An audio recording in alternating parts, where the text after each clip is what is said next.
Welcome students to the Lightbeam classes. हमारे सामने जो क्वेश्चन है यहाँ पे that is related to the AP. It is saying determine the AP whose third term is 16 and seventh term, this line is important, seventh term exceeds the fifth term by 12। इसका मतलब क्या है? इसका मतलब है कि जो सेवेंथ टर्म है वो फिफ्थ टर्म से 12 ज़्यादा है, या हम ये भी कह सकते हैं कि जो सेवेंथ टर्म है उसमें से अगर फिफ्थ टर्म को माइनस कर दिया जाए तो कितना आएगा? 12 आएगा। तो सिंपल इस क्वेश्चन को लेके चलना है हमें। सबसे पहले तो हम एपी लेट करेंगे। Let AP is a plus d, a plus two d etcetera. हमारा जो एपी है वो a plus d, a plus two d है। अब इसके बाद इसने क्या क्या है, हमें गिवन क्या दिया है? हमारा गिवन है कि जो थर्ड टर्म है A3 दैट इज 16 और A7 माइनस A5, सेवेंथ में से फिफ्थ टर्म को अगर माइनस करेंगे जैसा कि मैंने अभी एक्सप्लेन किया तो कितना आना चाहिए? 12 आना चाहिए। तो इस क्वेश्चन को करने के लिए और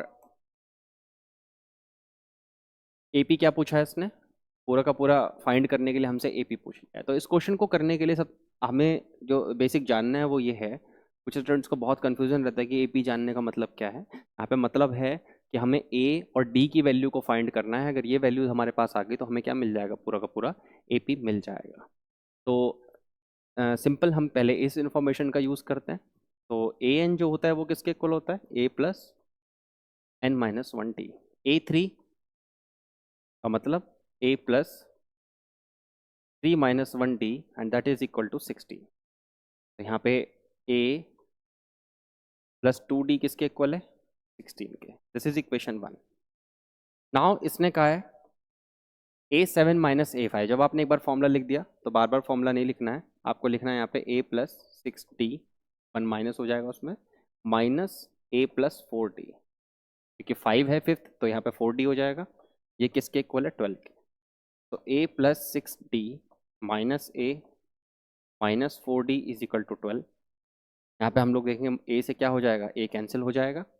6d minus 4d is equal to 2d is equal to 12, और d यहाँ पे कितना आ जाएगा?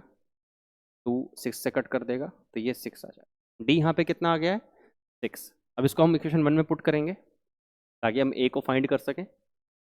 पुटिंग इन इक्वेशन 1, इक्वेशन 1 में आपने पुट किया तो ये क्या है? a प्लस 2 के साथ d यानी कि 6 and that is equal to 16। तो यहाँ पे हमने देखा ये a plus 12 is equal to 16, a is equal to 16 minus 12, a is equal to 4। तो हम देख रहे हैं कि a भी हमारे पास आ चुका है और d भी हमारे पास आ चुका है। तो AP क्या होगा? AP की जो AP है वो क्या होगा? AP इज इक्वल टू, हमारे पास था a plus D, a plus 2d। तो हमें सारी टर्म्स यहाँ पे नहीं लिखनी है, हम शुरू की 3 टर्म्स लिख के भी AP को बता सकते हैं। A4 4 plus d, d is 6, next 4 plus 2 into 6, ये हमारे पास नेक्स्ट टर्म है। तो ये हो गया 4, this is 10, this is 6 two जा 12, 12 प्लस 4 16। तो हमारा जो AP है वो ये है।